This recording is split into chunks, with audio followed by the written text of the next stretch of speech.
Okay, hello everybody and welcome to the MSIF Digital Fundraising Workshop. This is the first time that we have done this particular workshop, and it's also the first time that we have used simultaneous translation. So please bear with us. We're learning this as much as you are, so I hope you have hope you've managed to get all the technology working and everybody is able to hear this in the language that's most appropriate for them. Please note that we are going to be talking about fundraising today. We are going to try to not use jargon or complex technical terms. We're going to try and keep the language very simple, both because it's easier to understand anyway, but also to help the translators. But please bear in mind that some terms may just be new to you or to the translators, or they may have different names in your country. So please bear with us and try to sort of put the pieces of the puzzle together, but we will try to keep it as simple as possible. Just a very quick bit of housekeeping. You have been sent the instructions for joining, which shows the instructions if you're joining on mobile, which is what you can see on your screen now. And you've also been sent the instructions for joining if you're joining from a desktop computer, which I hope you can see on your screen now. Please ensure you're using Google Chrome. The instructions are in the email that you received on Monday.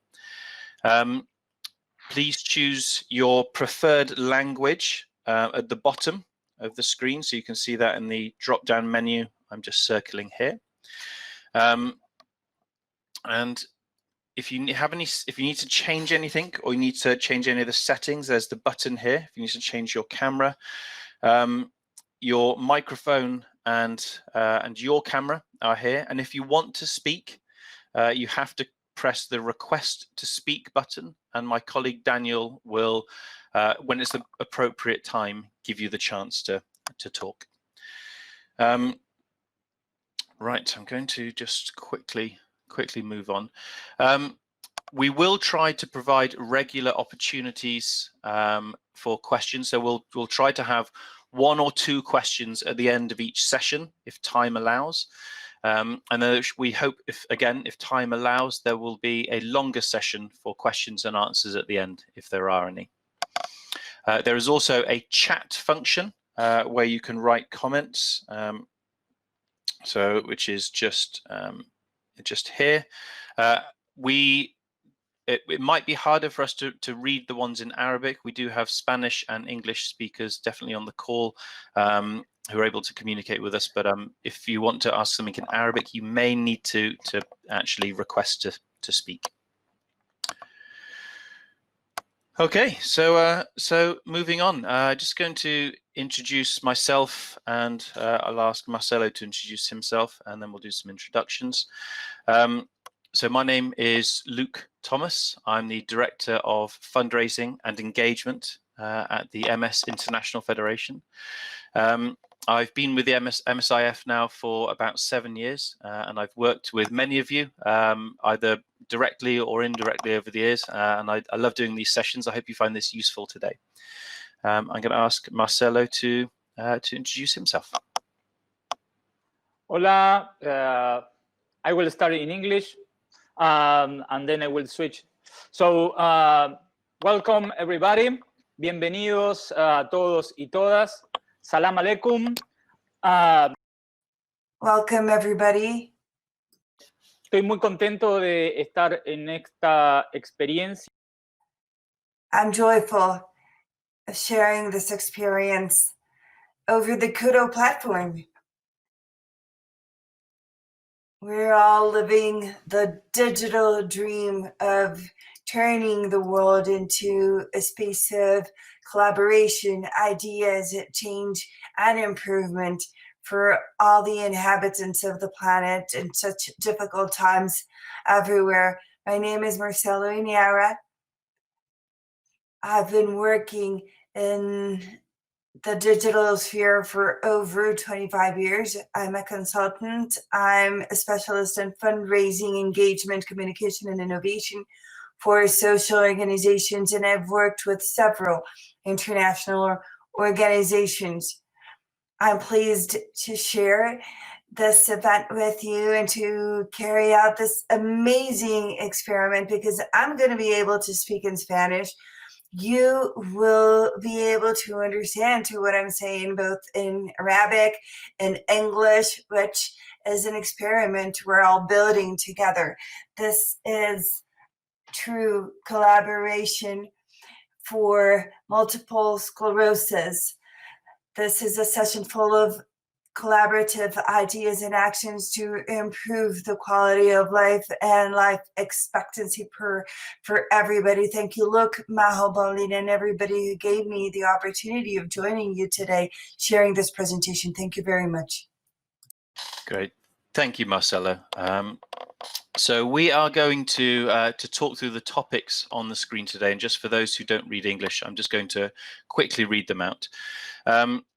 We're going to talk about why digital and some definitions of some of the core types of digital fundraising. There's a small section called Before You Start, Think, which is really just about planning and ensuring that you've thought through all the different areas that contribute to digital fundraising. We will look at the audience and how to make the most of it, how to identify it. We look at the technology and how to use that effectively. Advertising, which is a fundamental part of all digital fundraising campaigns or events. The campaign itself, and then, as we say, hopefully there will be time at the end for questions and answers. Okay.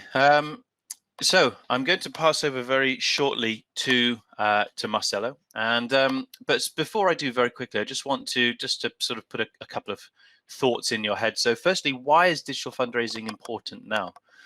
Well, firstly, we've obviously just been through the coronavirus pandemic, and suddenly not being able to do in-person events and lots of different traditional types of fundraising became very difficult. So our job as fundraisers, as organizational leaders, is to ensure that we're adapting to the environment. And the world is more digital every year, even before coronavirus hit.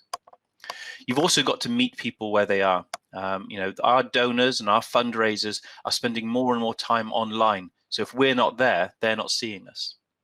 And we need to be sustainable. It's vital for us to ensure that we are ahead, or at least at the top of the wave, to ensure that we're financially sustainable and making money where there's money to be made.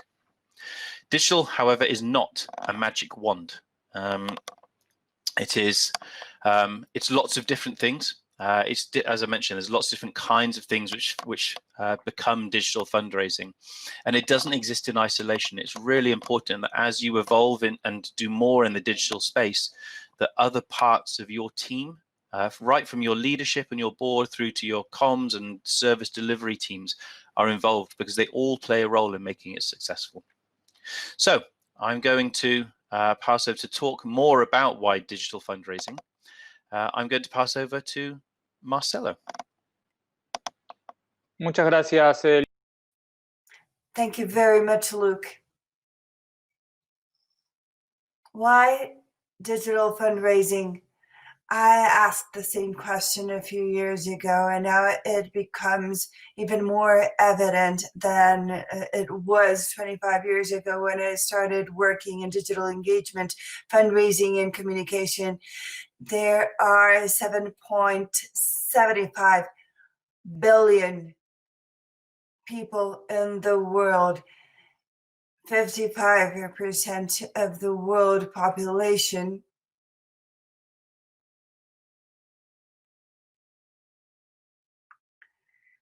Who lived in the urbanized world, and out of the almost 8 billion people, 5.20 billion are mobile phone users, and out of those almost 8 billion, 67% have internet penetration.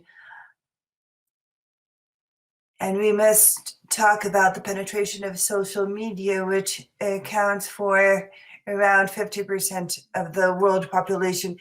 these figures can be translated into our daily lives, and it becomes even more evident today because we no longer have to explain why it's important to use digital media. The pandemic, as Luke already mentioned, even before the pandemic, we had already started using digital at the NGO level, but it has now become part of a wave of acceleration. We've moved from 2020 to 2030 in just a few months. In just a few months, everybody's holding Zoom parties, Zoom events, family gatherings via WhatsApp or other messaging media. In this slide, we can see how the figures have grown throughout the year. This is the We Are Social report, which demonstrates this growth.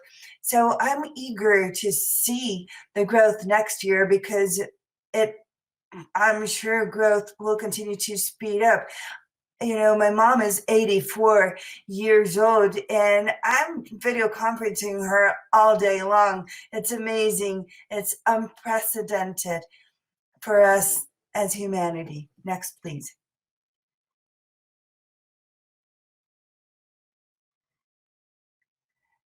The interesting thing about this meeting is that there are representatives from all over the world. Let's take a look how much time a regular person from age 16 to 64 to vote to internet. And, you know, most of the time when we're not asleep, we're on the internet.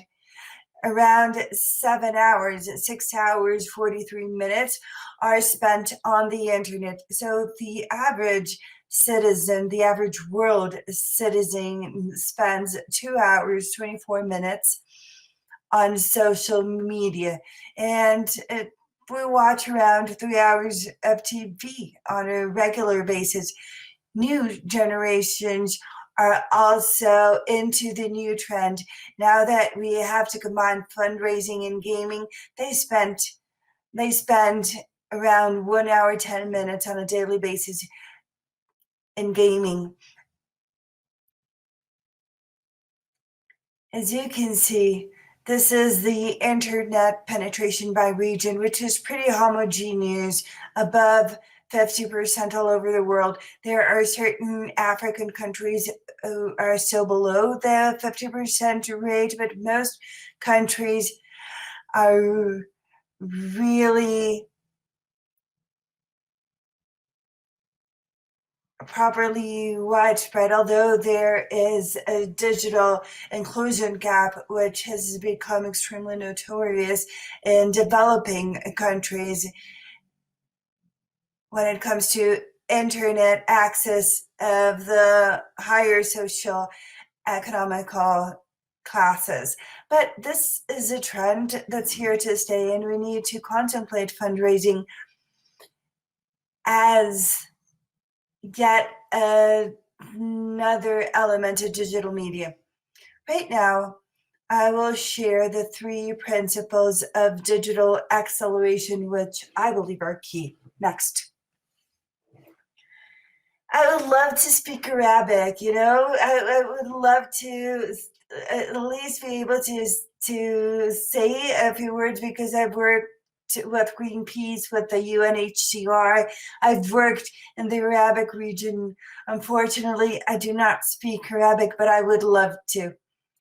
The first principle is that you really have to fall in love with the imperfect digital life. Just like in the analog world, in the digital world, whenever you publish a book, you have to review it thoroughly until you publish it. And digital life is also imperfect. So cultural mindset shift is required till we fall in love with the digital life. On the other hand, decision making is also quicker. It's also faster. So in order for decision making to be fast, we need to manage quickly. And why does it have to be faster? Because context really matters in the digital media world. Whenever a news is published, we have to respond. So the cultural shift is also important. In order for us to respond quickly, we also have to be able to manage quickly. And I call it like a liquid management style. Liquid management is not volatile. It does not mean that we're going to skip from news to news, but we should not either stick to a 3-year plan. No, we have to adapt, and we also have to embrace the beta. Whenever a new product, a new mobile app is launched, it has to run through an initial beta phase. And I found that the important aspect about the beta phase is it has to be installed almost permanently, which leads us to optimization. Optimization is an ongoing improvement process as to be effective in our digital fundraising and communication programs. Next, please.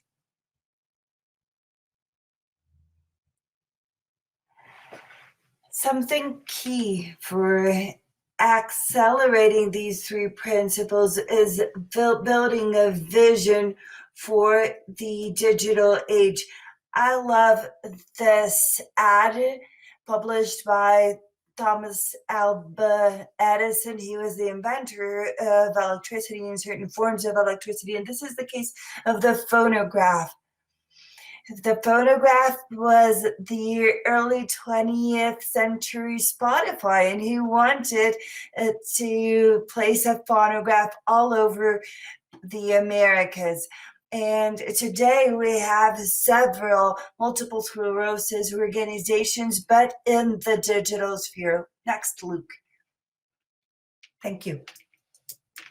24 years ago, when I started working as fundraising director for Greenpeace Argentina, we all designed this website. It was a pretty straightforward Greenpeace to collect data on volunteers. Next. The next 2 slides, please.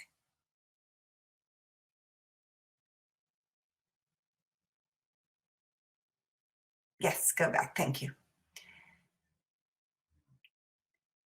We thought that a regular individual, Greenpeace is a global environmental organization, and I was leading the fundraising department, and we wanted everybody to become an activist from their home's living room. That's what we thought back then. Today, in 2020, there are over 5 million people volunteering for Greenpeace Argentina, and I believe it is a product of that vision. So I want you to also contemplate for multiple sclerosis the possibility of reaching the whole world or the extended community of people related to multiple sclerosis, so they can all have improved quality of life, improved life expectancy for them and for the people around them, or any other cause. But the important thing is to plant the seed and to do it over digital media. Next. A key element is that, broadly speaking, we believed the fundraising or digital fundraising is like, I'm asking you to donate and it should only involve financial involvement. But no, that's not only it. In my experience, I know people want to have a free trial, at least for the first months. I call them social tri-zoomers. Next. This is the contribution pyramid, which before the digital media era came, it used to be static.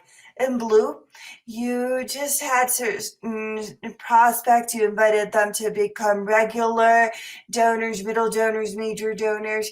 But among the prospects, we found there was an intermediate segment, because in the traditional model, you ask people to join by donating, but in digital media, there's another step next.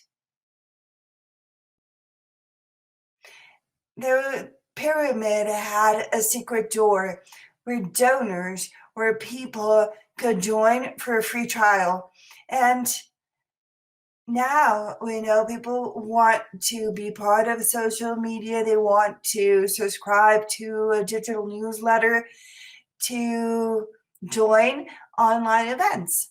And after that, if they're sufficiently inspired, they will place an order over telemarketing or over WhatsApp messaging, so they can move to the green side of the pyramid and become financial donors. So we have to bear the free trial experience in mind first before moving towards a subscription-based program next.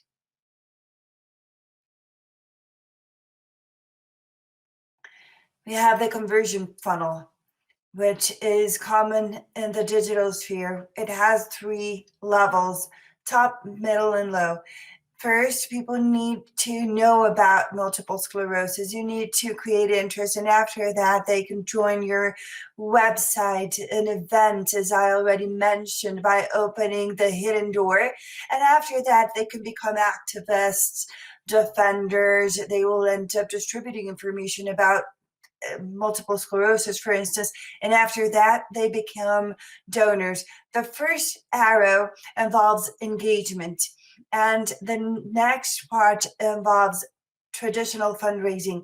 And we're giving a new look into fundraising, because engagement is fundraising and fundraising is engagement as well. This is an interesting discussion, and it's great that Luke called this workshop, and he is the head of fundraising and engagement, which is our topic today. Next.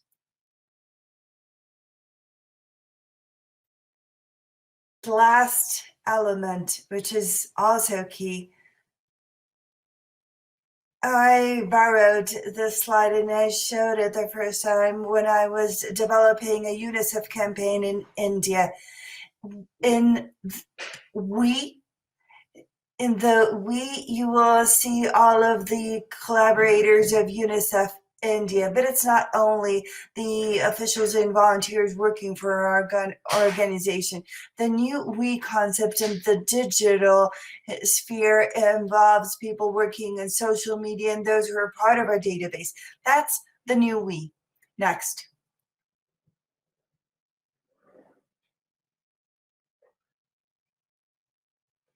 This is just what happened when astronomy was recontemplated. Everybody thought that the planets spin around the world, and Copernicus said, no, that's not the way it goes. They spin around the sun.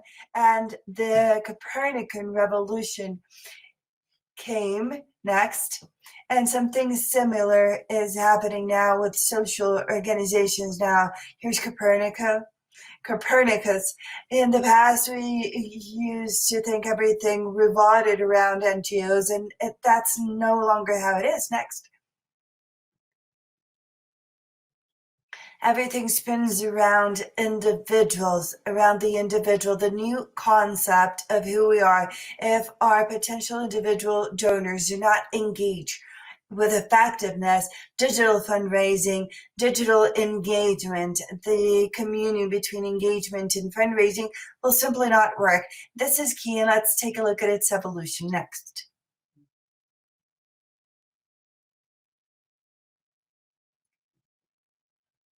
The evolution over time has been this way: donors, community, movements, and actions behind each of these elements. when we're asking a donor, we're asking them to support a third party. The individual is not there. And community has another element. When the digital age started in the late 90s, we were all talking about a digital community, which basically means sharing values, information within the same community. Where are we right now in terms of demographic changes and the millennia saying, hey, I don't want to donate or share information. I want to have concrete action. So we want to talk about patients, family members, third parties, all around MS. All of them need to donate. So this is part of the evolution of engagement over time. So I believe that these are some of the reflections and some of the insights we should bear in mind to move forward. Next, please.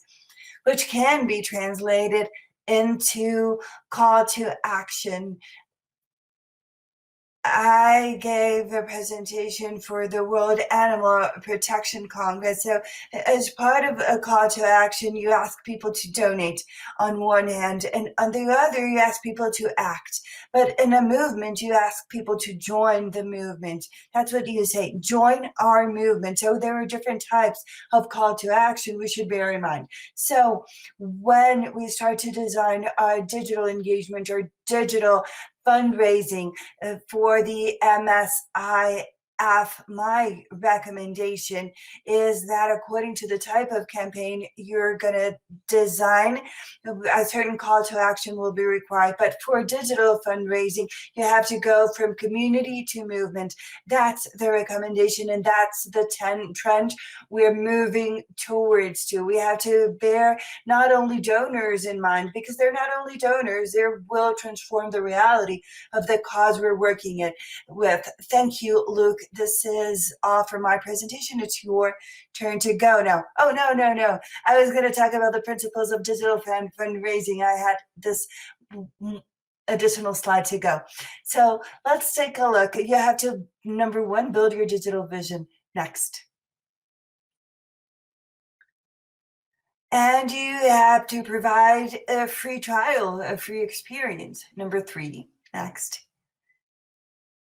You have to adopt the new concept of we in digital media. This is the summary of the first block we just went through, so you all understand the framework to get into the most practical conversation that we're about to delve into. Thank you very much, Luke. Okay, thank you very much, Marcelo. Hopefully that was a good introduction for everybody about the context in which digital fundraising operates. I think we probably have time just to do a quick stop and to see if there's any, if there's perhaps one question we can take at the moment. If there's anything from the floor, Daniel, would you like to select some? We have no questions at the moment. No, okay. But I would just Great. like to add one comment. For those who are listening at home, we will have the presentation and all audio available afterwards. So please do not worry about taking notes. Very good point, Daniel. Thank you very much. Yes, just say we are recording this and you will be able to receive it in either English or Arabic or Spanish, whichever you want to receive it in. Thank you very much, Daniel. Well, in that case, I will press on. Obviously, very clear from Marcelo. So I'm going to now talk about some definitions of just a handful of the main and most common types of digital fundraising, and just go through some examples of what works and how to approach that, and a few top tips. So the first type, and this is one of the things that Marcelo has spoken about so far, and this is about click to donate. And click to donate, the definition is really, in very simple terms, a campaign that encourages people to donate online to your organization. The goal is to engage people with powerful messages, with stories and images, so they want to make a single or repeat donation. The example I've got on screen here for those of you who don't read English or aren't familiar with this, the example I have on screen here is from a radio show in the UK who did a charity appeal to raise money for people affected by coronavirus earlier this year.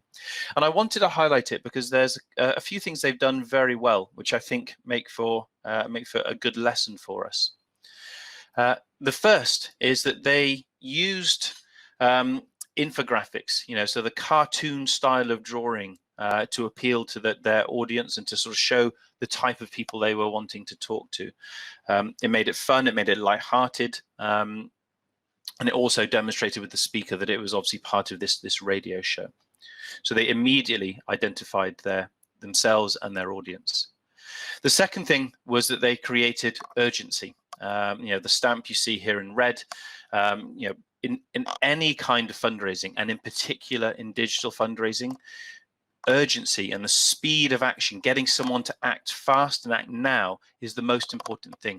If it's slow or if there's no kind of need to act now, our attention just gets distracted. So they were very good at being very, very clear that this is an emergency appeal.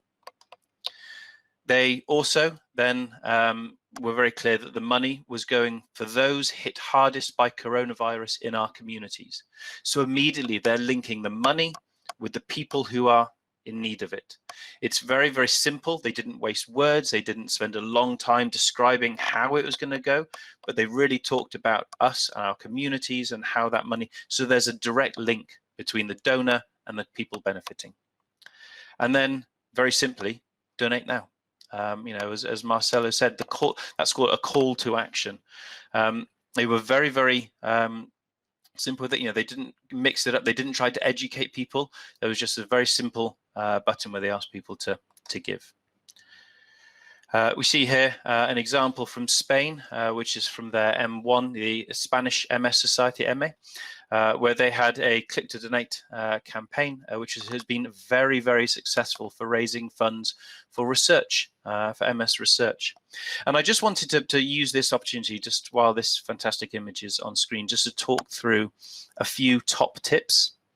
The first is that, and in particular, this is around the click to donate type campaign. So this type of campaign builds a very strong connection with the donor. It's mainly for people with a connection to the cause. You're unlikely to reach too far out of that, beyond that, people who have some sort of connection to MS. But is a fantastic way, as the Spanish team would I'm sure, tell you if they were on the call, that it's a great way to start small and build regular donations. And even small donations made regularly over every month or every year have huge value over time. But it does require a lot of work to create the story, to create the resources, the imagery, the publicity, and also to keep donors engaged, because you can use the same stuff for a little while, but you do have to keep people involved. And one of the best tips I ever had on this kind of campaign is that any donor who has clicked on some sort of activation, whether it's to sign a protest form or to do anything like that, is 7 times more likely to donate to you than someone who's never done that for you. So it's really important to use this to find ways to engage people. The next type of digital fundraising I want to talk to you about is peer-to-peer fundraising. And peer-to-peer fundraising, as you can see here, is something that MSIF has been very actively involved in. We've been increasing our experience and the types of fundraising opportunities we ask people to get involved in, including recently the May 50K. Peer-to-peer fundraising is basically, the definition is basically any kind of campaign or event where people volunteer to fundraise for you from their network of friends, family, colleagues, etc. This kind of campaign is very popular in countries like the UK, where I'm sitting now, but also Ireland, Australia, and North America.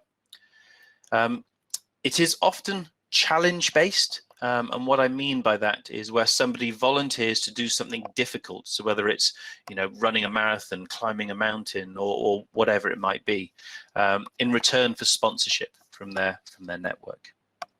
Now, I know that some countries don't yet have a culture of peer-to-peer giving, but neither did any of the countries I've mentioned. Neither did the UK or USA or any of the others until sometime around the 1990s, when they did. So it's up to those organizations who started that are the ones who are now benefiting from that the most. So if it's something you're thinking about doing, you may need to be part of that first wave.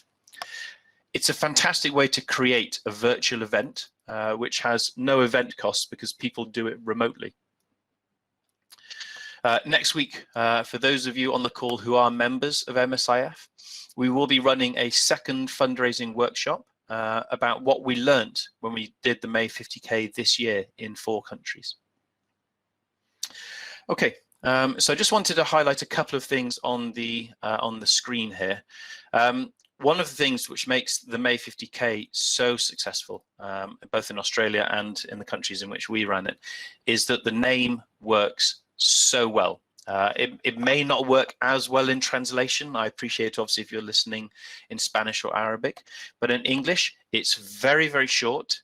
It's very, very clear when you're doing it and what you're doing. And as a bonus, it even rhymes. Also in the imagery that you see, the audience that we were targeting in this campaign is people in their, young women in their 20s to 40s.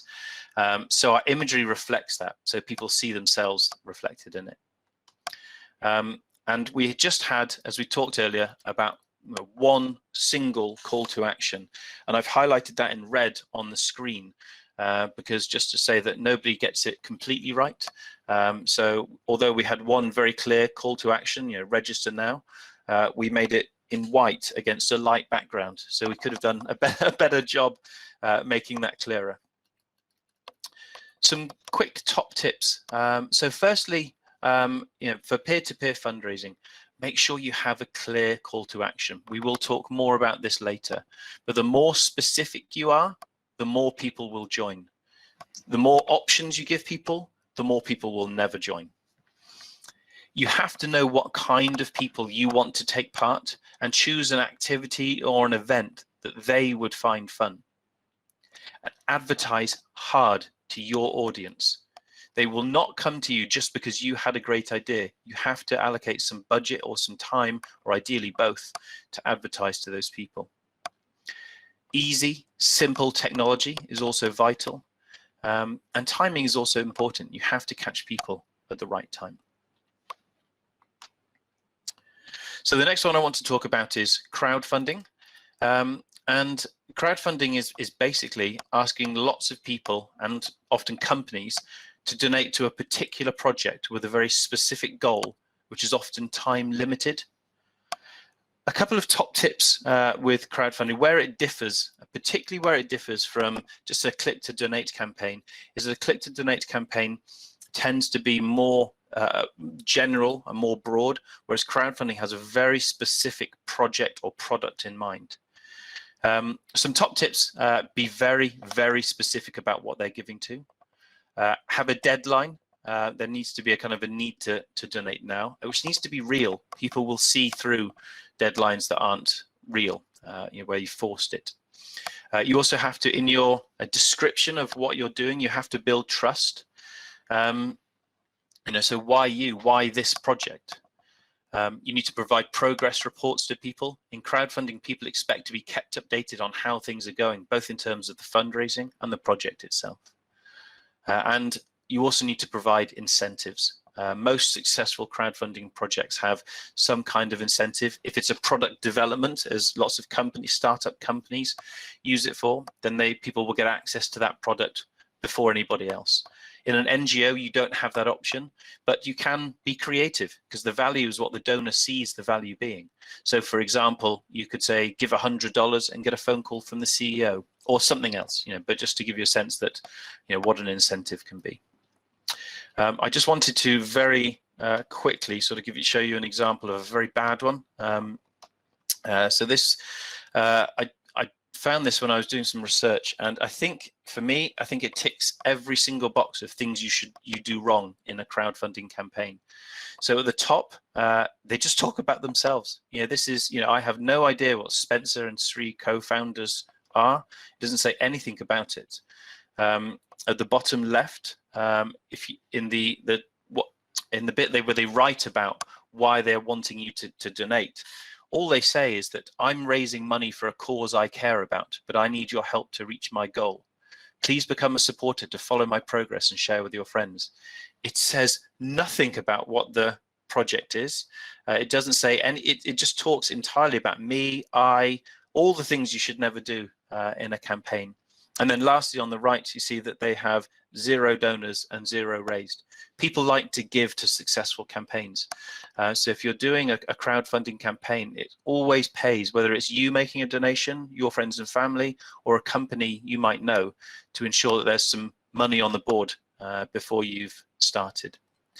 And then lastly, the social sharing buttons are a little bit hidden. They should be very clear, and there is a financial benefit in any digital fundraising to sharing. So it's really important to talk about that and make sure that those sharing buttons are prominent and people are encouraged to use them.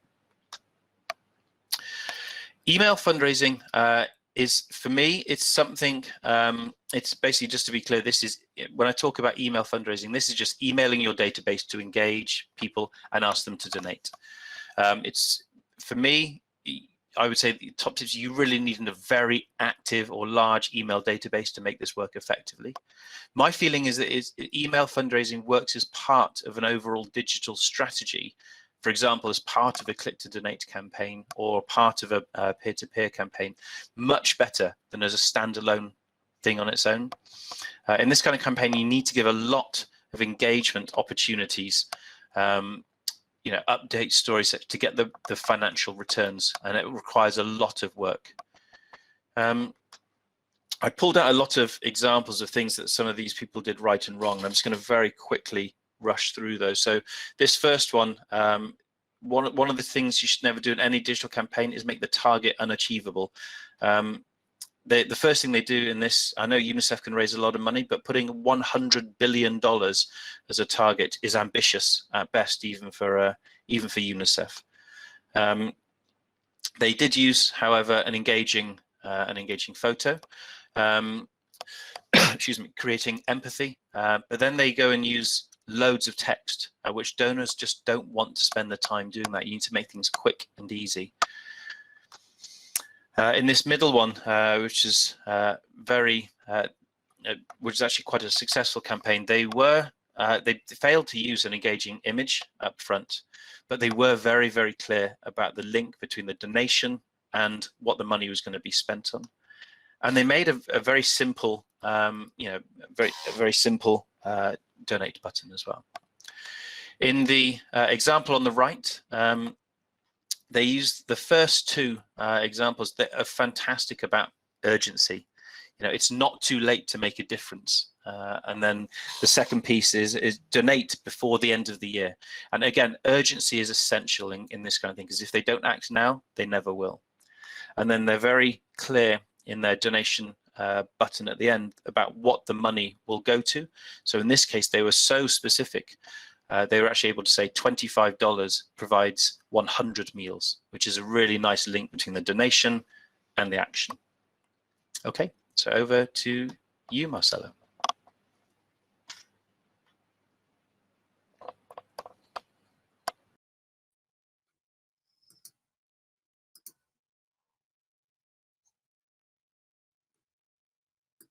Are people here?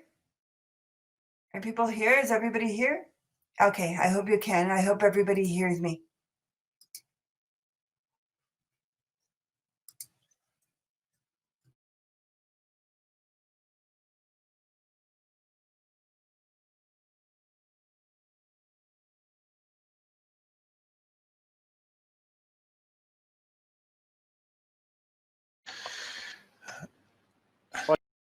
Daniel, can you hear me? Hello, can everybody hear me?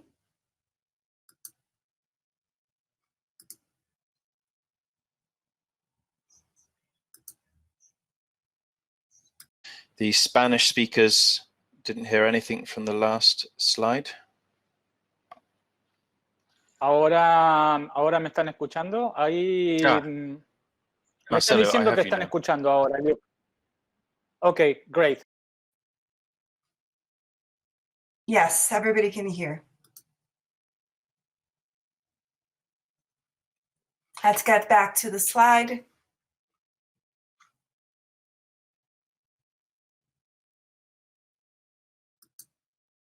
Great, here we are. I'd like to know if you're there. I just want to hear from you. I mean, can you text us? Can you send a message just so we know how you're doing, what your thoughts about Luke's presentation so we can continue? And because I would like to know if you're engaged in this presentation, how things are going. Okay, excellent. So let's continue. Just as Luke mentioned, there are certain fundraising channels where, broadly speaking, there are two key models so we can better understand digital fundraising. First, there's a one-step model or a two-step model. Luke already mentioned the click to donate or one-step model, which generates traffic on social media like Facebook, Instagram, and it links them to our website. This is just one step, okay? This is the highest mark of the pyramid, okay? And it's just one step. Next. Next, Luke. The next step is a two-step model. And here you make a call, you create a landing page, so people will have a free trial of our organization. Remember what I mentioned about the social trisumers? With a click to call model, people will give it a try so they can get an email or a call to action, just like Luke mentioned in the previous slides. Next, please.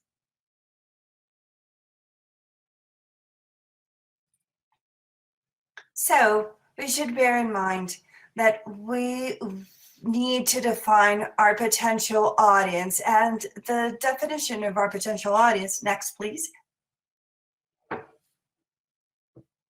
is when you've already defined who your audience is, and in a few minutes we'll learn how to define your audience, you need to plan your creativity as well as your media plan as to be effective. So we can be, whether using the click to donate or click to donate model, you need to plan your media scheme. And you also have to measure your results and optimize. These are the broader principles as to better understand the two significant models, because you can generate traffic towards donation or towards a free trial for a further conversion. These are the two key models of digital fundraising. I hope this is clear. So Luke can continue with the next tract of his presentation. So for time, I think we are going to push on. I was hoping we were going to have time for a question at the end of that session, but we lost a little bit of time when the technology was playing up a little bit. So I'm going to push on and just move into the section about planning. And this is really important in a digital fundraising campaign, that before you start, you have to spend some time thinking things through. So firstly, ask yourself, why are you doing this? How does it fit with your wider organization's goals and activity? You should describe the objective, obviously write the strategy, make a plan, and set a budget. Digital has got a very good return on investment when it's done well, but you do have to invest money into it. Who needs to be involved? It is, as I mentioned earlier, vital that you have buy-in from the different parts of your organization. You need to be able to act swiftly, and you need to be able to react to what your audience wants and provide real-time experiences for them. So it's really important that your CEO or your board or the leadership, as well as other parts of your team, understand what you're doing, support it, and that you've agreed your messaging and your position up front so that they've had a chance to have a say in it, and that what's going out and how you're communicating with your donors has real value and real impact for your organization, as well as your budget, of course. You should also think about what expertise you need internally. You know, your social media expertise, particularly Facebook, and also understanding a donor journey as well.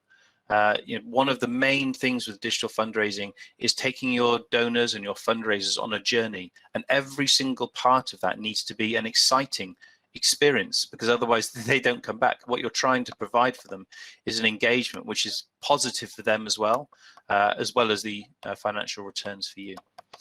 But you also need to know what external expertise you need. And so you may well want, well, in fact, you will need some kind of fundraising website or fundraising platform. You may want, if you have the budget, to use an advertising or donor recruitment agency. Now, this depends on your region or your budget or your capacity, but if you can afford it, it is worth every single penny. Your budget obviously is vital, and is it enough? You know, people will not come to you for free. You do have to advertise. You do have to find ways to get your campaign out there in front of people. And the way that one of the main ways that is measured is in cost per acquisition. And it really helps you to understand, have a model which helps you to understand how much it costs you to acquire each donor or each fundraiser, and then how much each one of those fundraisers you would expect to raise on average. How does this link with your offline work? As I mentioned right at the start, digital doesn't happen in isolation. Your other areas of your work, they need to complement what you're doing. You know, where the money is being raised, you know, what it's being raised for. Is that work relevant for the types of donors you're trying to appeal to? Are there other events or other campaigns or other ways that people who are getting involved in this campaign could get involved in something else? So for us, you know, things like, we want to push people into, being part of World MS Day. There's lots of different things, ways that you can help support other parts of your organization. And you have to ask yourself, what are the barriers to success? And know what they are. And some of these will be external. So for example, coronavirus hitting in the middle of, just as you're planning to launch a campaign. And some of them may be internal, people not understanding what the campaign is or what it's for, or not having the resources. And then lastly, how will you measure success? And really, this is data, data, data. Your primary goal in any fundraising campaign is how much you raise. And that should always be the first thing you measure, how much you raise and your return on the investment. Your secondary goal is the data. And this is something that you gather partly so that you can obviously build an audience of people who want to fundraise and donate to you in future. But it's not just a transaction. You can't treat people who are coming to you through digital like they're just some large ATM on the horizon. You have to treat them like people, and that data is about understanding your donors and your audience so that you can provide that great experience for them. Okay, so the next thing I'm going to talk about is the audience, and the fundamental part of this is about knowing your audience. And I've chosen an example of somebody who was fantastic at this. And Martin Luther King, who you see here in this image, is particularly appropriate considering that what he fought for is still being fought for today. And I encourage anyone who wants to know how to write a motivational speech or motivational language to read his I Have a Dream speech. It is an absolute masterpiece. The reason I've chosen him, though, particularly, is that if you listen to the language he used in any of his speeches, he always knew exactly who his primary audience was and who his secondary audience was. He always spoke to his audiences in language they understood and they used every day. He used phrases and ideas that were current, they were familiar, and they were comforting.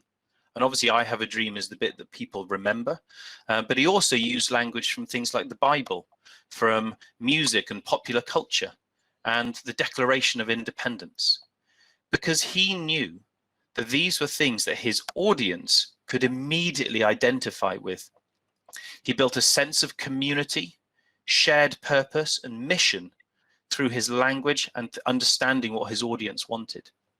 And he also knew that a secondary audience he needed to reach, one that didn't normally engage with people like him, which in his case was white America. And these were all references that white people in 1963 America would also all recognize. So when you identify your audience, talk to them the way they talk to each other, but be smart and make sure your secondary audience also hears you. So the next image I've just pulled up now is from a Canadian campaign, which I really love. Daniel and I looked at this campaign when we were starting out in digital, and this is the Sick Kids Foundation in Canada and the Sick Kids Versus campaign, and this is really about speaking to your audience. Just a quick pop quiz. Have a look at this image and ask yourself, who is this campaign trying to attract? Is it trying to attract kids to donate? Is it trying to attract young adults in the kind of 18 to 30 age range? Is it trying to attract parents in the kind of 30 to 55 age range? Or is it trying to attract, grandparents in the kind of 55 plus age range? And in truth, what this image does, and I think very cleverly, is that they're actually trying to attract mostly parents. It's people in the 30 to 55 age group. And you can see, when you look closely at this image, you'll see everyone in that image is in that bracket. Now they're dressed as young people. They look a little bit like they're in a, some kind of boy band or boy girl band, but that's just a bit of parody and a bit of fun. But what they've done is, even though in this image, even though they're all stood still, they've used the image with people they want to talk to, and the image has action, has movement with the smoke and all that kind of stuff. So it creates that sense of community, identity, action, and power. And they were consistent with this throughout the campaign. They complemented it with images of the children from the hospital, but even those images, they weren't sad-looking children sat in bed. They may have had things coming out of their nose, or they were clearly ill children. But each one of those images they used to complement that were actually images of the children, flexing their muscles or looking like Superman or whatever it might be. And so they continued that image of power and the fact that the action they could take to change things. And you really do have to represent your audience in your activity. As you can see here, this is an image from the May 50K again, which I'm unapologetically going to use a couple of images from this campaign because we use it ourselves. So show your audience being part of your event, your movement, or your activity. And it's easier, obviously, in an event than in other types of digital fundraising, but you can be creative. There are other ways you can do it as the Spanish M1 campaign I showed you earlier. And pay for a photographer. When you're going to use imagery, if you're not good at photography yourself, it is worth paying for someone to get good photos, because they will be the calling card of your entire campaign. And a variety of high quality imagery is fundamental to the success. Now, as I mentioned, in campaigns that aren't events, this can be infographics, it could be animations, pictures of products, or whatever best illustrates your campaign and motivates your audience. but make it motivating and make it appealing. And then lastly, on this point, you just have to love your audience. It's very, very simple. So the first thing you have to do is choose the right audience for the campaign that you're going to run. Make them relevant either to your organization or to your campaign. So for example, if you're doing a virtual sporting event, choose people in your images who look sporty. There is bad news for us people who are, over 40, to say the very least. But older people will join campaigns that are clearly targeted at younger people. But the data shows that younger people don't tend to join campaigns aimed at older people. So be clever and be smart in this, in your audience selection. So as I said earlier, speak to, when you're loving your donors and your fundraisers, that means speaking to them in their language. When we were doing the May 50K campaign, anyone who knows me knows that I'm not a huge, I'm not a huge user of emojis and emotional language. But when we were doing that campaign and I was busy on social media, talking to fundraisers, talking to donors, encouraging people to be part of the campaign, I practically wore out the emojis on my computer. The amount of hearts and celebratory emojis I used was getting quite ridiculous. And as I say, show them reflected in your imagery. Meet them where they are and engage them in the way they want to be engaged. So for example, if you know that the audience you want to reach are on Instagram, meet them on Instagram. Don't prioritize Twitter just because you're good at Twitter. Get good at Instagram instead. And if your campaign is aimed at women aged 20 to 35, for example, it doesn't particularly matter if your 50-year-old male board member doesn't feel included, because it's about how your audience feels. And if your campaign is aimed at 50-year-old males and you've tested your images and your messages, it still doesn't matter if your board member doesn't get it. I have to be a little bit careful here because the chair of MSIF is listening, and it does matter, but actually it doesn't.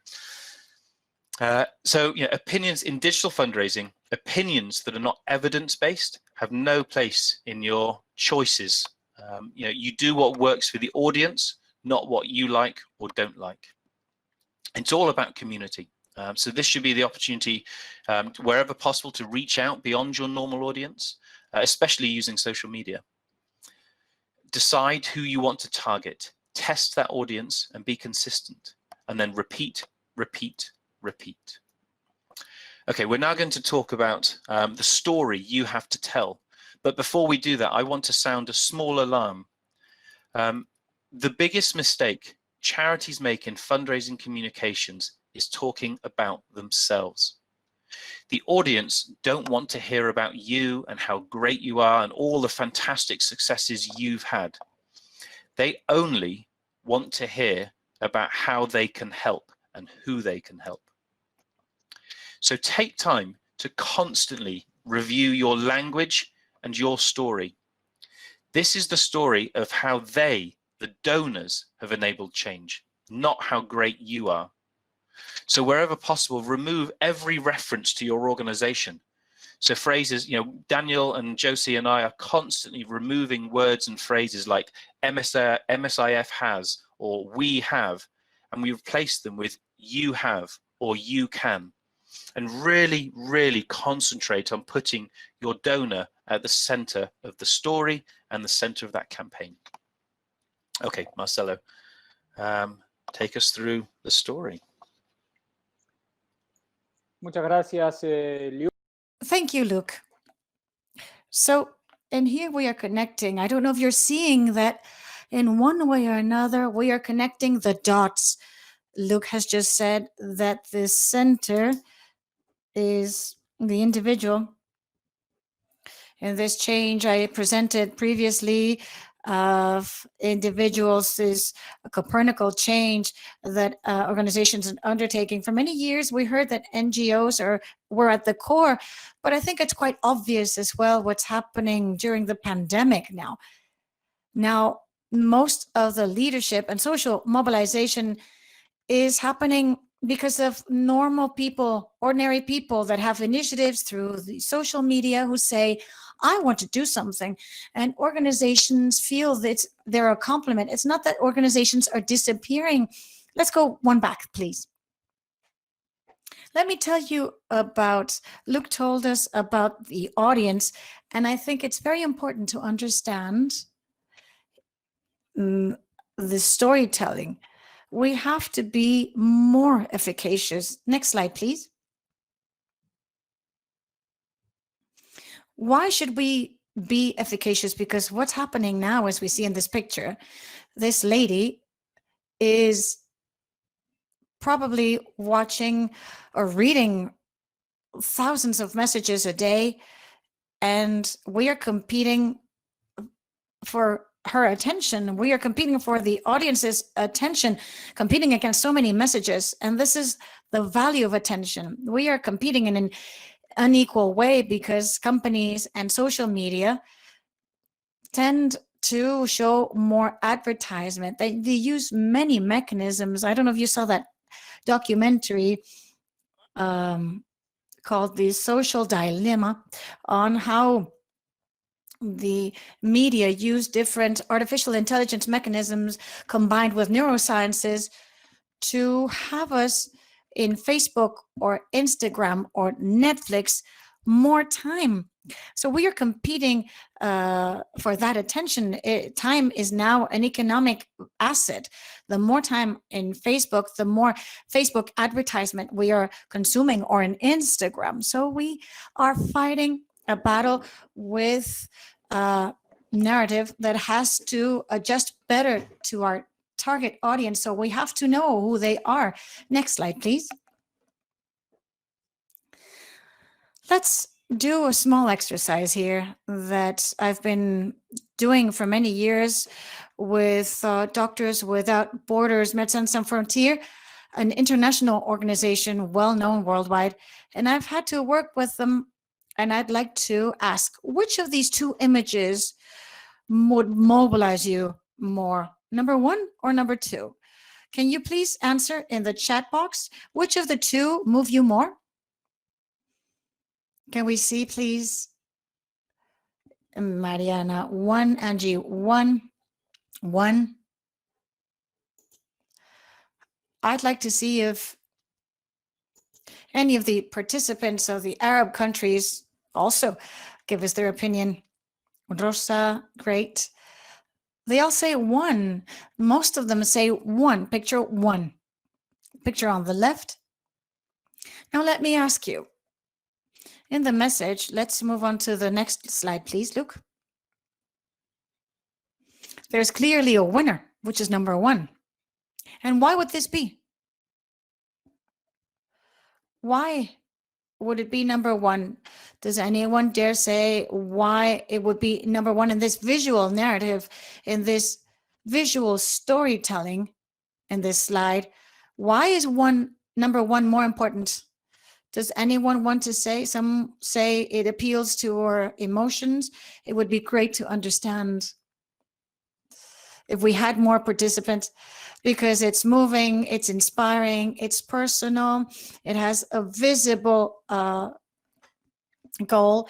This same question in this picture, I use this picture in 5 countries, in digital campaigns in South Africa, Brazil, Argentina, in Mexico. Now, this was the picture that always got more clicks, always generating more donations.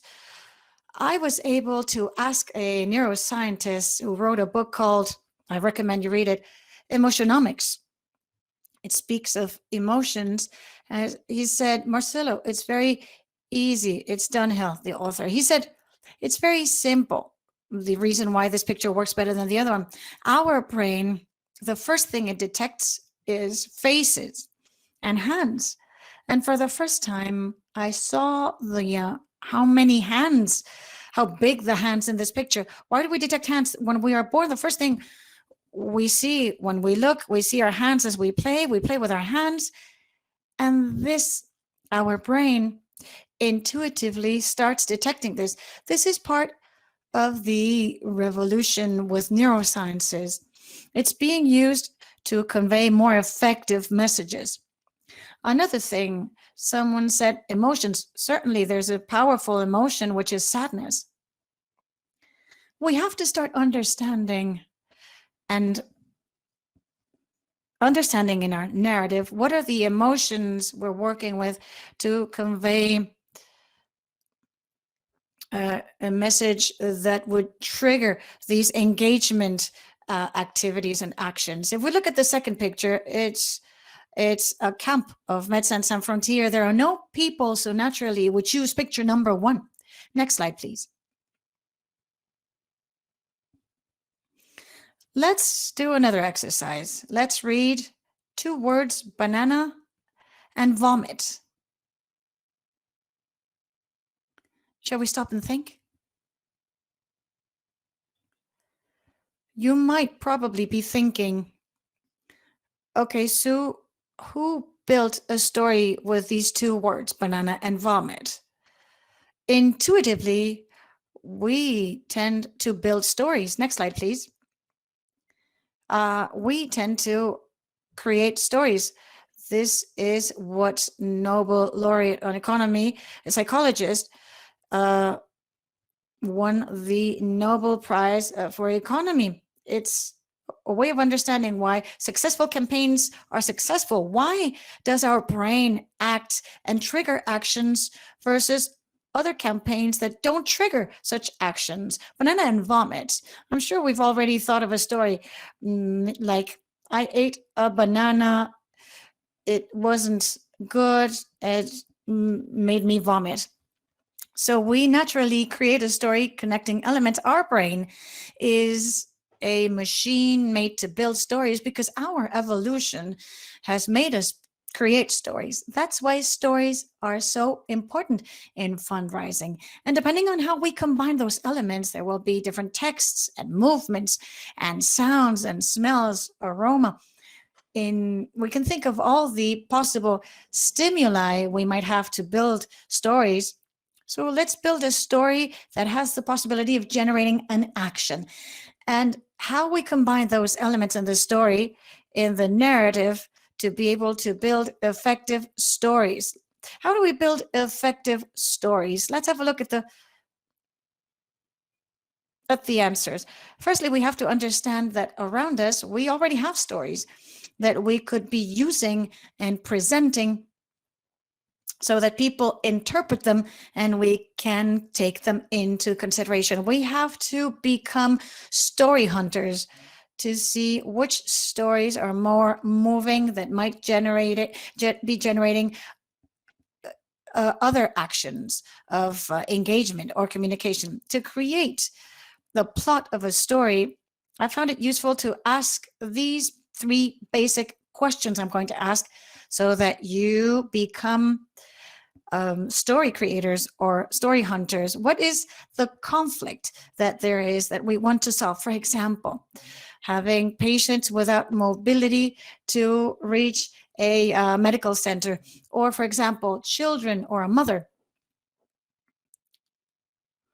with multiple sclerosis being able to carry out her motherhood without any problems. But we have to tell the story in that plot. Who are the characters of the story? Is it the mother? Is it the medical centers? Is it MSIF? Also very important, what is the role of potential donors in the story? If we don't engage, as we said in the basic principles, if we don't engage them, people will not feel moved or impelled by this message. So let's consider the conflict and the characters and their role in our plot. The role of donors or the social media members in the story, or the potential donors. Next slide. Point number 3 has to do with, we can have the best story in the world, but if we don't have good pictures, good videos, good sound, we won't be able to have our story reach effectively the target audiences. So this is not something that's expensive, that costs money to produce. You just have to do it well. We are carrying out a study with aldeas infantiles in 5 countries, and we are analyzing pictures of a study. We did a survey on 58 pictures of aldeas infantiles, and we tried to find out which worked better. The ones that worked best were the ones that captured the audience. What could be taking a picture with a cell phone, and that picture might be a picture reaching the audience. Now we have a huge help with the cell phones, because now we can document and create testimonials and convey emotions. I look at that picture of Martin Luther King that Luke showed us. If after you see the video, you'll see that Martin Luther King is smiling, but one of the photographers next to him has the same smile, the same expression. Our brains detect that, and so it makes the picture be more effective yet. Do you understand? So we have to have good pictures, good videos, good sound, and that is not expense. That is an investment with which to tell the stories. I think we have one more. Should we leave it here? No, let's move on to technology. So let's move to technologies to see how important technology is to have good digital fundraising. Luke, you have the floor. Marcelo, and in fact, I might actually stop on this. Marcelo's being shy that he didn't actually point out that this is him in this photo here. He slipped in a little photo of himself. So I'm just going to stop here and ask if there is any question from the floor that anyone. Oh, sorry, 1 second. Oh, okay. No, in fact, actually, I've just been checking this out. If anyone would like, sorry, I'll start again. If anyone would like to ask any questions at this point, either send them through now or send them through, and there will be time at the end to ask them. I'm just going to give a few seconds in case there's anything anyone wants to ask now.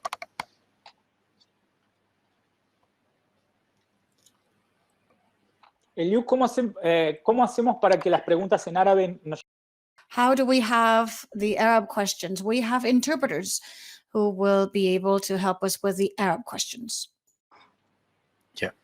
So all you need to do, Dan, could you remind people about how to request to speak? Yes. On the right-hand side of your screen, you'll see a selection of buttons. Many of you are using the message button, but further down, you'll see a request button, and you can request to speak. You'll be then given the floor, and you can speak in your own language, and that will be translated.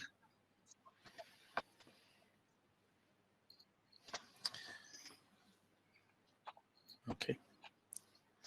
All right. If there are no immediate requests, I'm going to move on to talk about the technology, but please do, if you want to speak at the end, you can press the request button anytime between now and the end of the presentation, and we will try to give everybody a chance to speak at the end.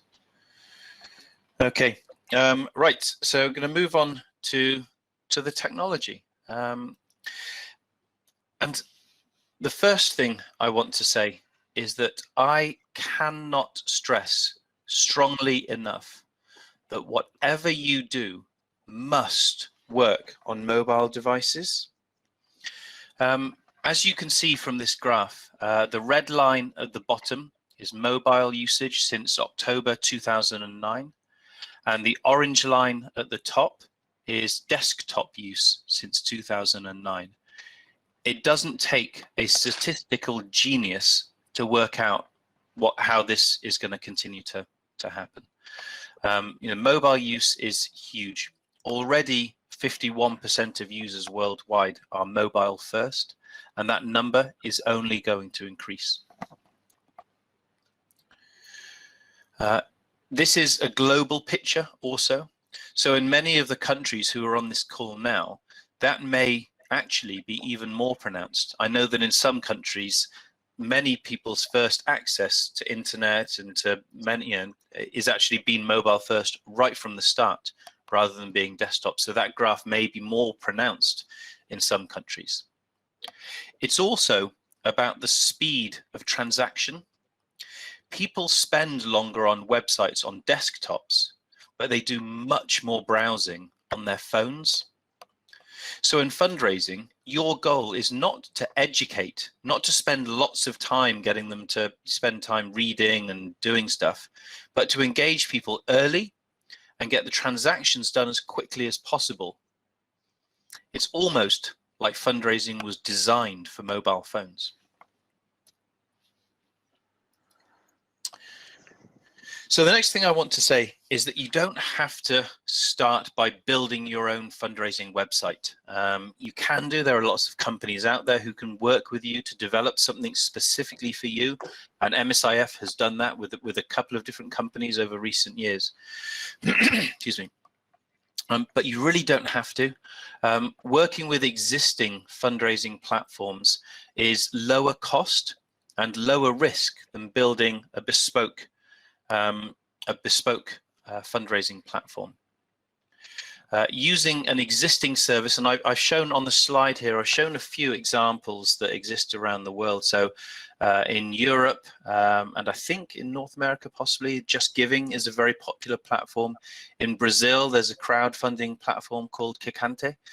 Throughout the Middle East, the Yalla Give platform is very similar to Just Giving, very popular, and is free to use. There's just a transactional cost. I know the chap who set that up. He's a fantastic fundraiser. And there are lots of other different things out there. Using an existing service like one of these or any of the others that are out there, they help you to work with something that's first already proven to work. It gives you time to understand what works for you and what doesn't. And then you get to know the tech and how to do the data analysis without investing in something, without knowing what you need. So the way to do this, I would recommend, is find out what already exists in your country or your region. You can talk to other NGOs, see what they're using or who they're working with. You can talk to companies in many countries who are on the call today. This kind of digital fundraising may not be active yet, but the principles may be being used by companies. So find out who companies are using, see what they've got, find out what they recommend, and then if it's available in your country or region. If you do decide you want to build your own, first of all, don't be scared. It's, if you're at the stage where you're ready to do this, developing and managing fundraising websites and fundraising platforms is pretty straightforward nowadays if you have the right partner. If you do this, you have the benefit of putting your own branding in there, and I'm showing an example of the landing page, or part of the landing page of MSIF's Against MS DIY fundraising page. You have more control. You can, you have better data quite often. And when you do it, make it simple, make it clear, and make it visually appealing. As Marcelo mentioned earlier, it doesn't have to be perfect. We have, at MSIF, for example, we have gone through various different trials and tests and adaptations and changes as we're slowly making our systems, and not just Against MS, but all of our campaigns. We tweak and adjust them every year to try and improve the things that we need to improve. But also make sure when you create it, you have the right permissions to collect the data, and make sure you're collecting the right kind of data. At the registration page, when you're doing any kind of digital fundraising, keep it simple. A bit like with the mobile phone thing, I cannot stress how important it is to make it easy for people to register or to sign up or to take an action. Every box that somebody needs to fill out, you will lose X% of donors. The easier you make it, the more people will sign up and will register. You can improve, like I say, and tweak as you go along. And we can't do that currently with our current platform provider. But if you can get things in there like images of people who will benefit, or stories about people who've benefited from other people's fundraising, get those in there on the screen as well. Because, so for example, if you can get images in around here, or something like that, it really helps to keep people, reminding people why they're doing it, and you're linking the activity to the impact they're having. The last thing I just want to say on the technology is that you will need to work with a payment gateway. And this is something like Stripe or WorldPay that works in your country. A payment gateway is basically the link between your fundraising website and your bank. You can't, you have to have some sort of payment gateway to link through to. So it's really important, before you choose who you're going to work with on this front, you make sure that the payment gateway you have works for the fundraising website you're developing. Okay, so next up, I'm going to pass back over to Marcelo to talk about advertising.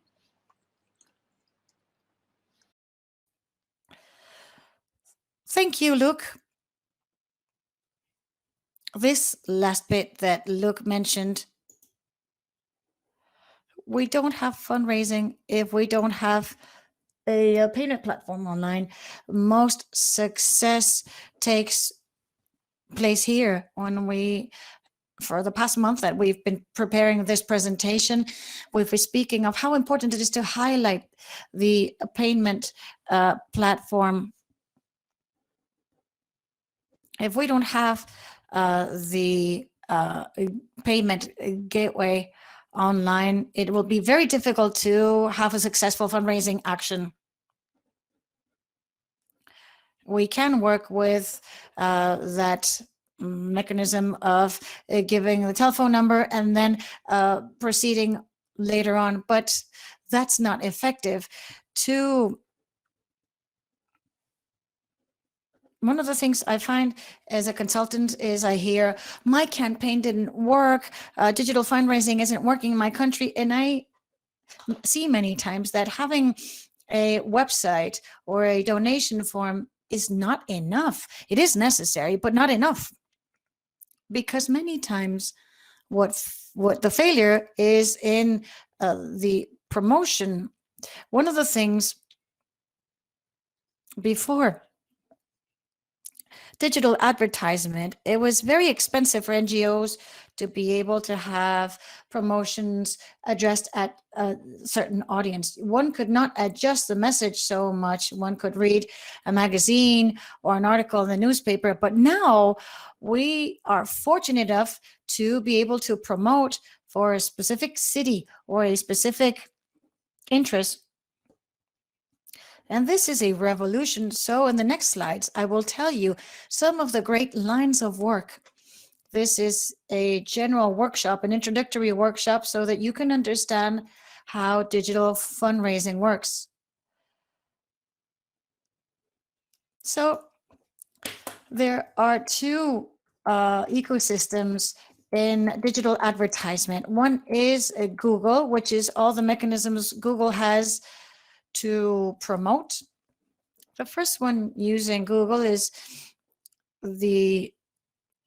those text messages we see in the search part, which is part of the Google's ecosystem that is part of Google search. Next slide, please. But Google also has a distribution system called AdSense, which distributes. If you have a site, you see those messages saying AdSense or run by Google. That's Google Display. Our ad could be appearing in a sports site or in a health site or in a magazine or in a newspaper. That you can do, not negotiating directly with the newspaper or the site, but rather directly through the Google platform, and that part of Google is called Google Display. Next slide, please. The third element of Google's ecosystem is YouTube. In YouTube, when we see YouTube, what we can see is we can see video messages that take us directly to the video we want to see, or in different parts of the screen, we could see these advertisements, graphic or video advertisements. So these are the three. So summarizing, we have in this search, we have Google ecosystem that lets you promote in the searches or promote through Google Display with a banner that is distributed in different sites through Google, or thirdly, through YouTube. These are the three important elements we have in our hands. Then we have the other great ecosystem, which is Facebook and Instagram. And we have different formats here. We can have the same message when you are in Facebook. You also have the possibility of choosing if you want a message in Instagram or in Facebook, in a cell phone or in Instagram. So in a story. So basically, these are the digital advertisement possibilities we have. Next slide, please. Let me tell you, for these two great digital advertisement environments, let me tell you about something that could be useful for your campaigns. Next slide, please. Firstly, you have to think of who your audience is. Luke said something important in this sense, but digital media help you determine the location, where you want your message, the country, the city, the neighborhood, the age, target age, the connections, gender, or you might also be looking for demographic data, whether they are parents or children 0 to 12 years, whether they have university studies, if they speak Spanish, Arabic, or French, or rather any language, the socioeconomic level, interests, if they're interested in NGOs, if they're interested in pets, sports, also where they would be connecting from a mobile or desktop. So you have your target audience selected. Again, this picture that we were analyzing in the storytelling, when we share a message like this landing page, we have to share stories that have to be shared in just a few seconds. We have to share a message very quickly, easily understood. We have to identify the characters of our story, how to determine who they are. Again, going back to point 3, using images with faces, with hands, really important to be able to determine this. And on the other hand, let's not forget that a good fundraising message should include a call to action, whether signing a petition, participating in an event, whatever we want to do from the pyramid. If we want to try the free social trisumers, we have to show there's no financial transaction. But if we are entering through, I know the interpreter is going crazy because we're going very fast. I hope she does forgive me. If we go to a donation, what we will be asking for is for a donation and specify what those funds will be used for. Next slide, please.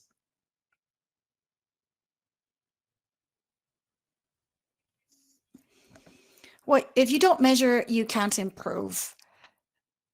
That's fundamental. And Luke mentioned the data. Digital platforms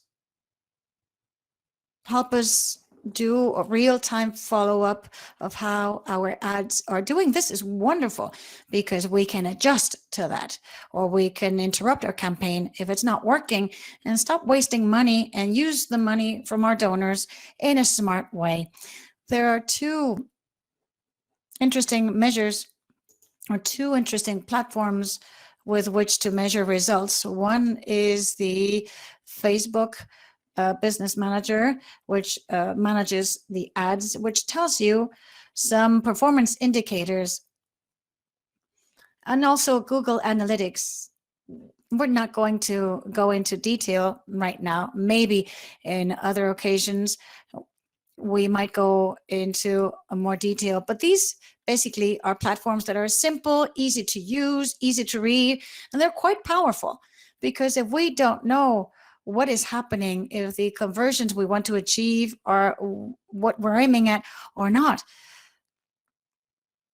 as we said before, perhaps we should measure with two conversion indicators or mechanisms. One would be cost per acquisition. How, when we say to the platform to tell us if someone donated or if someone made a request, that will give us an economic value of how much it costs to have that new donor. That's called the cost per acquisition.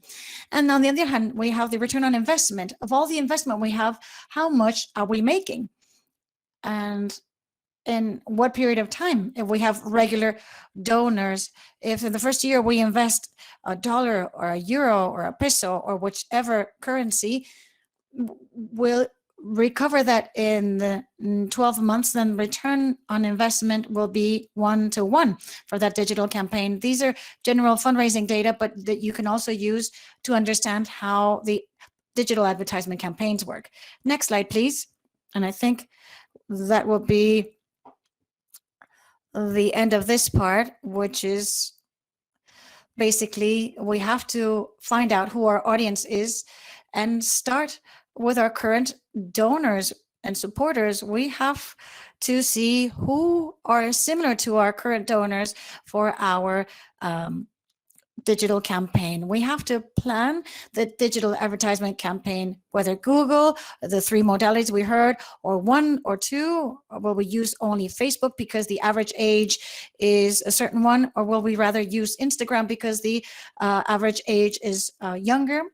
Point 3, we have to plan our objectives, we have to test, we have to measure, and we have to improve. So with this, we'll give the floor to Luke so that he can continue. And we will be moving on in the last part of the presentation. I am giving you the floor, right, Luke? Yeah, I think it will be you. But I will just say. Yeah.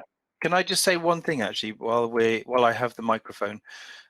Is that it's this slide particularly. I know there may be people out there who are looking at this and wondering, or just saying to themselves, I'm never going to get this. But I will say that this is something that at MSIF we had to learn ourselves, and it's just practice. You know, Marcelo rightly says this is easy, simple to read, and powerful, and it just takes.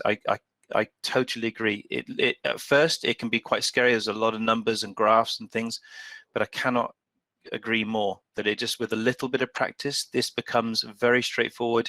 You can teach yourself, you know, the essentials, and you know it really will help you to monitor your campaigns and to help you understand what works, what doesn't, so that you can do more of the good stuff and less of the bad stuff. Okay, over to you, Marcelo. This section is the campaign. The campaign is something that we have to follow. It's a roadmap we have to follow, and where to begin to be able to carry out our campaign. To me, before going to what everyone suspects, which is the strategy, to me, we have to see who we will develop the campaign with in terms of human resources. If we don't have the talent, we can have the best possible platform, best possible campaign, but we have to have someone who develops that campaign and someone with talent in HR. Without that, digital fundraising will just not work. On the other hand, next point has to do with attitude. The attitude of the fundraiser or the person doing the public mobilization has to be completely positive, optimistic. When we work in fundraising, we say we have to make $1 million, $1 million pesos, $1 million whatever from now to next year. And we have zero. Without a positive attitude, you're not going to make it. It's like saying we have to climb a mountain. If we don't start with the first and the second step, and then we start climbing, there will be no way to make headway in that sense.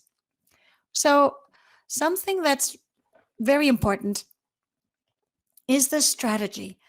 The strategy is something that is so important to be able to work with. And it's the third point that everyone suspects is so important: talent, attitude, and strategy. The three principles. I'm going to give three key principles for strategy that I think are indispensable. Next slide, please.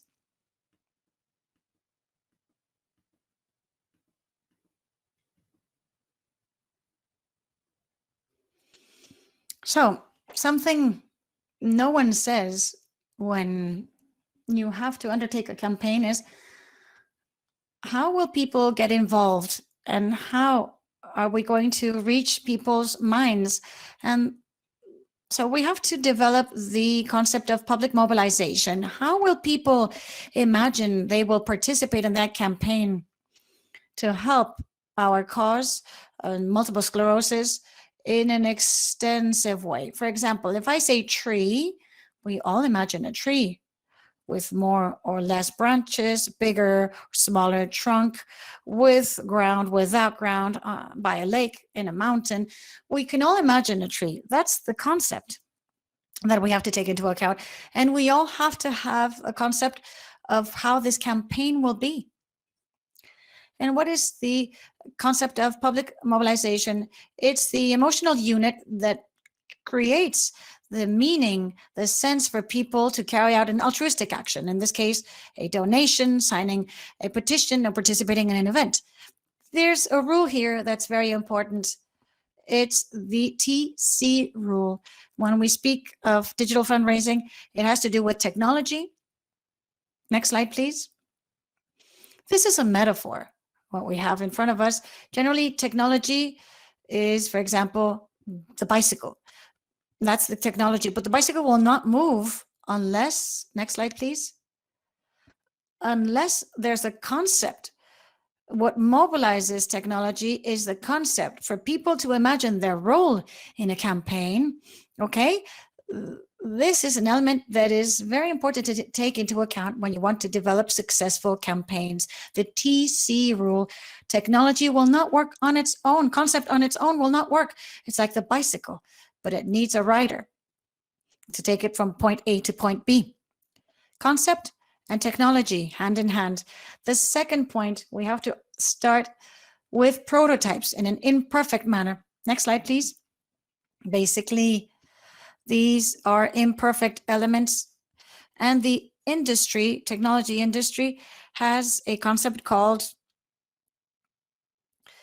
the minimum viable products. I'm working with a line that are called minimum viable campaigns. We have to make campaigns that are in the intersection, creating the minimum indispensable so that they are feasible. And in that intersection, we have campaigns that are good enough, but not perfect. And next slide, please. In that journey, we have to see if that campaign evolves. And if in 3 months we have a huge amount of donors, it's a super successful campaign, but we have to follow it throughout the year. Let's make sure that the curve improves, that the campaign is improving and is being optimized, it's being perfected. Next slide, please. Next. Okay, next.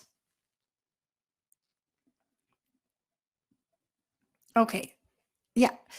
So here we see that the first two curves we've been optimizing, but if they take so long, that the campaign that is imperfect takes so long and we don't get the results desired, it's a quick fail. We have to quit that campaign and close the life cycle of that campaign and start another one. And we have to set that one aside. It's a very important thing in terms of digital fundraising. And finally, next slide that Luke will tell us about, the call to action that with which we will be ending. Fantastic. Thank you very much, Marcelo.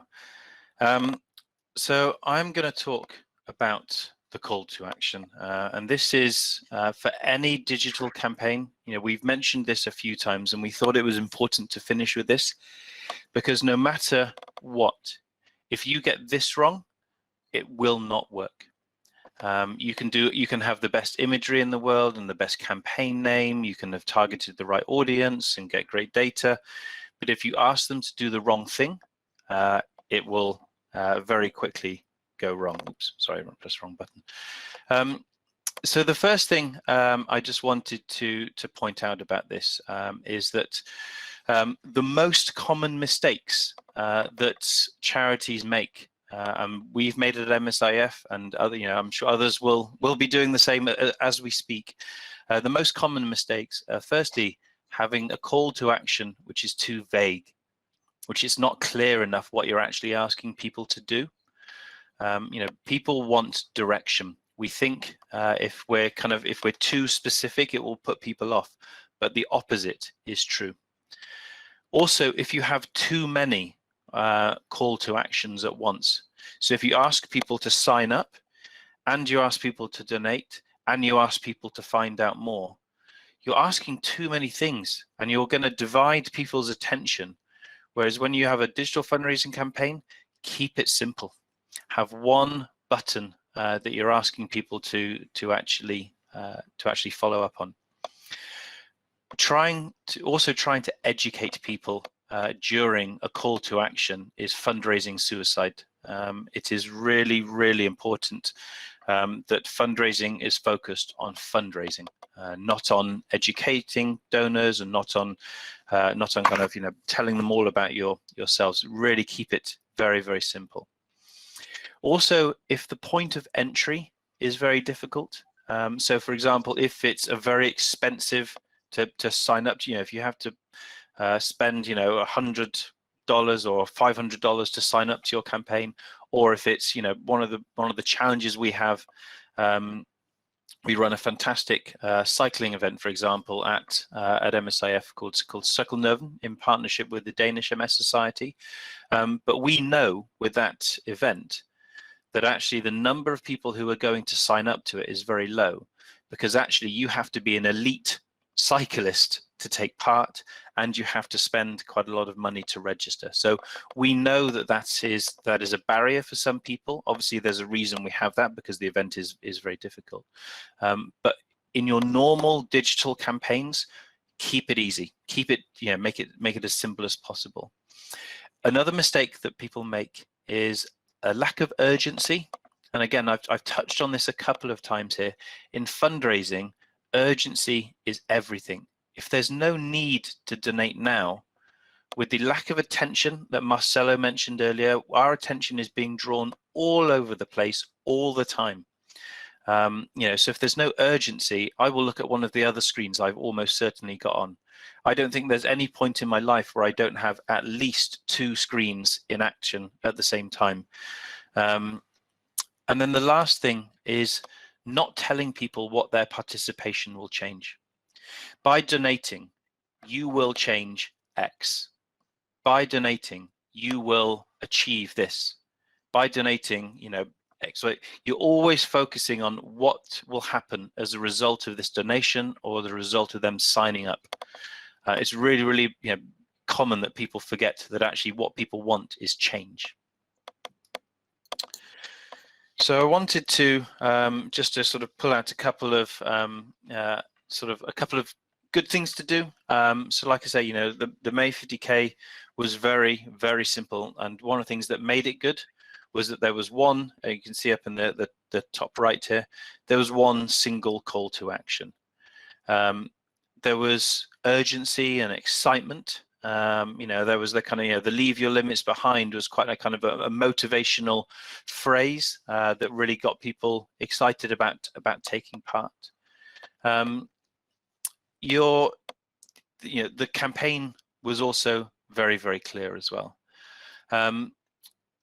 With the you can see the image here of we actually used I just wanted to point out that we talked earlier about, you know, using professional photographers and getting good images. Those of you who know Zoe will know that the image you're seeing in front of you is Zoe. So just because we get a professional photographer doesn't mean that we need professional models when we're lucky enough to have such fabulous people working for MSIF, and you will have the same as well. You know, so make sure again you're talking to that, you know, using what you have available. You know, like I say, you know, in your call to action, sorry, going back to call to action though, you know, keep that urgency in there. You know, click to change this now. Time is running out. This is your last chance to register. These are all the kinds of phrases you can use to actually ensure that that people click. And make sure that there's, you know, that the donor is the center of that. That it's all about them and them making that change. Because really everything that we have said so far is really about making sure that the donor feels that they are the agent of change. Digital fundraising is about speed of action, it's about engagement, and it's about change. And if you put in practice many of the things that we've said today, you should hopefully have a successful campaign. And we hope we have found this session useful. There is about 10 minutes left, I believe. So I'm just want to check with some of my colleagues if there are any questions from the floor, or if anyone would like to volunteer to speak. Yes, we have a few questions, and if anybody else would like to ask, please do request to speak. The first question. I'm sorry, Daniel. And can we put the cameras and the people will see us? And I think will be a great moment to interact. Yeah, good point. I will come back. I'll come out of this and I will put my camera. So stop sharing. Here we go. Okay, we can put the cameras on. Okay. Hello. This is the first time that the people are seeing me. I think Hi, everybody. Okay, so the first question we have is from Nagi, and I'm going to pass over the floor now.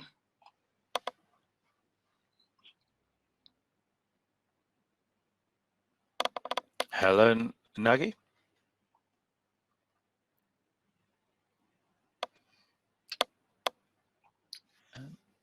Maybe the question has been answered. I will pass on to the next person on the floor.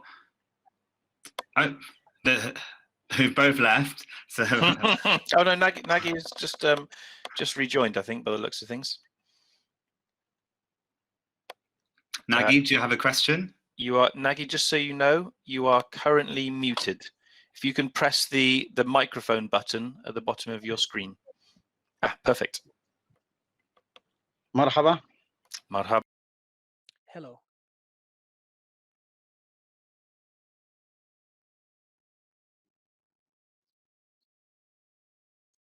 Marhaba. Hello.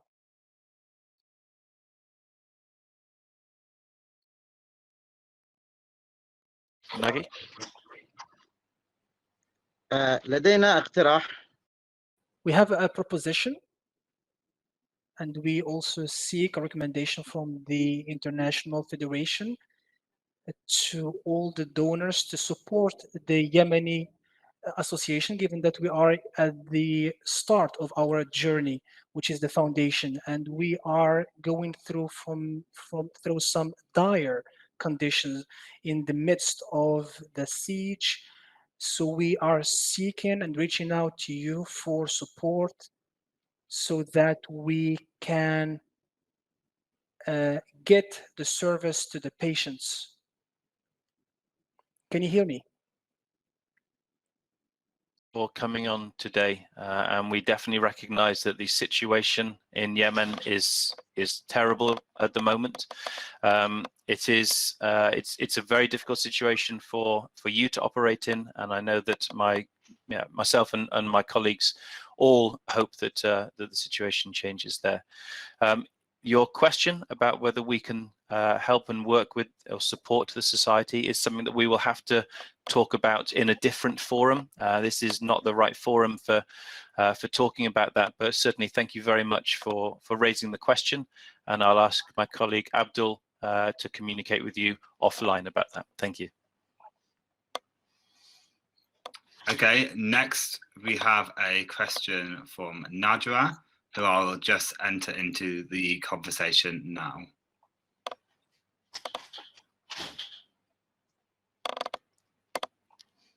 Hi, Najwa. For this presentation is very, very interesting. Thank you very much. I have two questions. Number one, do we need to have a project to collect the funds for this our project, or we can do it in general? My question number two, I think it's more easy to use Facebook social media for fundraising than say try like Just Giving or other. What do you think about this? Thank you very much. Okay, so Najwa, Marcelo, shall I answer the question about general funds or projects, and then maybe you take the second question about Facebook? Is that okay? And then maybe Daniel, you might have some words you want to say on that as well. So I might start with the question about general funds or projects. So it's always better from a fundraising perspective to have a clear link between the money raised and the money spent. So it's donors want to know that their money is being well spent. They want to have that connection with the change, with the people who are benefiting from the work. So it's always easier to have that project. But you ask a really important question, Najwa, and it's something that at MSIF we are currently thinking about this very same thing, you know, unrestricted income. So money that's just for your general funds is the lifeblood of charities. So one of the things that we're starting to think about at the moment is how do we develop a project or a fundraising campaign which will enable us to raise that kind of money. And the truth is you can. It's perfectly easy to do it. You will possibly or probably raise less than you would do with something that's very focused, but it's up to you. As long as you're clear with the donors, what you can't do is say you're going to give it to a project and then put it into general funds. It's really important that because of so your donors trust you, that if you say that you're clear with them about where their money is going, and you can. So one of the things that we will do in the future for campaigns that's going to go to general funds or unrestricted income is talk more about the movement and the mission, talk about the different areas that it could help, and just try to kind of make people feel excited about being part of that movement, part of that mission, and use language which reflects that. Daniel or Marcelo, did you want to talk about Facebook? Bien.